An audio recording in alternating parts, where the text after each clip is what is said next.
अस्सलाम वालेकुम वरहमतुल्लाहि वबरकातुहू। जुमे का दिन हो और हम सूरह कहफ ना पढ़ें, ऐसा हो नहीं सकता, क्योंकि अल्हम्दुलिल्लाह मुसलमान घरानों में पैदा हुए और अल्लाह ताला का बहुत शुक्र एहसान है कि बचपन से ही एक तरक़ीबी माहौल मिला। अम्मा बाबा ने हमेशा कहना होता था कि जुम्मा है सूरह कहफ पढ़ लो, और उस वक्त जबकि कितना कोई अक़ल शऊर नहीं था, सूरह कहफ के बगैर लगता था कि जुम्मा मुकम्मल ही नहीं है। और जब अल्लाह ताला ने अक़ल और शऊर अता फ़रमाया तो अल्हम्दुलिल्लाह असातिज़ा इकराम अता फ़रमाया, अल्लाह ने किताब को समझाने वाले अता फ़रमाए, और आज अल्लाह ताला ने इस मकाम पर बिठाया कि हम भी कुछ किताब में से पढ़कर आपको सुनाने वाले बन जाएं।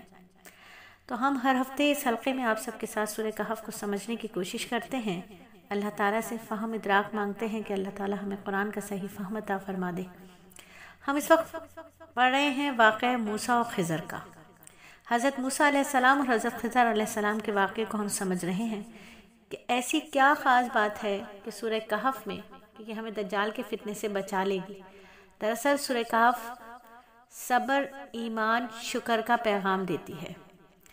फितने के दौर में सूरह कहफ हमें समझाती है कि कितने कितने फितने हमारे साथ चलेंगे और हमें कैसे इन फितनों का से बचना होगा। अल्लाह ताला हमें सबक देते हैं।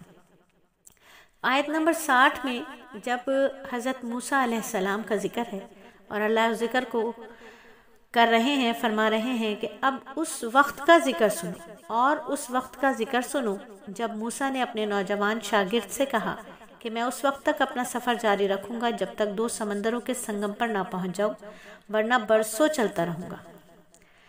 यानी देखिए कि जब भी हम सफ़र शुरू करें, कोई भी सफ़र शुरू करें, पहला मंज़र है ना, पहला मंज़र है रफ़ी के सफ़र की आगाही का बयान है कि जो हमारे साथ है रफ़ी के सफ़र, उसको सफ़र के बारे में थोड़ा सा बता दें। ज़िंदगी का सफ़र गुजारने के लिए भी, ज़िंदगी के सफ़र के लिए भी हमें कोई साथी मिलता है। एक औरत को एक शौहर मिलता है, शौहर को बीवी मिलती है, बच्चों को वालिदैन मिलते हैं। ये हम सब हम सफ़र हैं, एक जर्नी है जिसे हम सब गुजार रहे हैं, और इस सफ़र में हम सफ़र हैं हम सब एक दूसरे की। फिर मंज़र चेंज होता है, कहीं हम उस्ताद के साथ होते हैं, हमारा सफ़र उस्ताद के साथ शुरू होता है, कहीं हम खुद उस्ताद होते हैं, शागिर्दों के साथ हमारा सफ़र शुरू होता है। तो देखिए ज़िंदगी का कोई भी लम्हा हो, हमारे साथ कोई ना कोई हम सफ़र है, और ज़िंदगी खुद एक सफ़र है।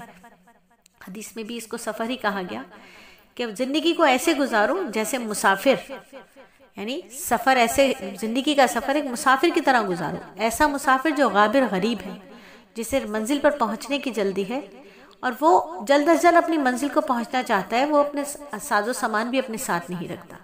तो ज़िंदगी एक सफ़र है। इस सफ़र को हम सीखेंगे इस वाक़े के ज़रिए कि सबसे पहला मंज़र है और सफ़र अभी शुरू होने ही वाला है, अभी शुरू नहीं हुआ है, अभी शुरू होने वाला है। सफ़र करने से पहले ही रफ़ीक़ सफ़र को आगाह किया जा रहा है।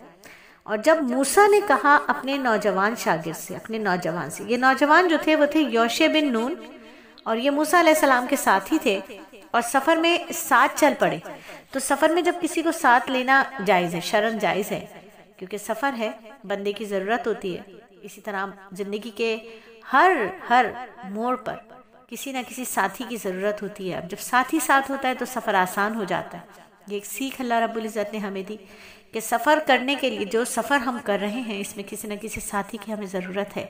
तो जब हम छोटे होते हैं तो वालिदैन हमारे साथी होते हैं, बड़े होते हैं वालिदैन अपनी रज़ा से, अपनी पसंद से, ईमान को देखते हुए कोई हमारा साथी मुंतखब करते हैं कि आगे का सफ़र अब तुमने इस साथी के साथ गुजारना है। और अल्लाह रब्बुल इज़्ज़त हमारे साथियों को, हमारे साथी को, हम शौहर को लंबी ज़िंदगी दे, बीवी को लंबी ज़िंदगी दे कि शौहर बीवी एक साथ उस सफ़र को काट रहे होते हैं, बच्चे साथ आ जाते हैं, फिर बच्चे अपने अपने आशियाने बनाते हैं, और इस तरह ये सफ़र चलता है। तो हर मुख्तलिफ हिस्सों में, मुख्तलिफ अदवार में इंसान को किसी न किसी साथी की ज़रूरत होती है, और इससे सफ़र आसान हो जाता है।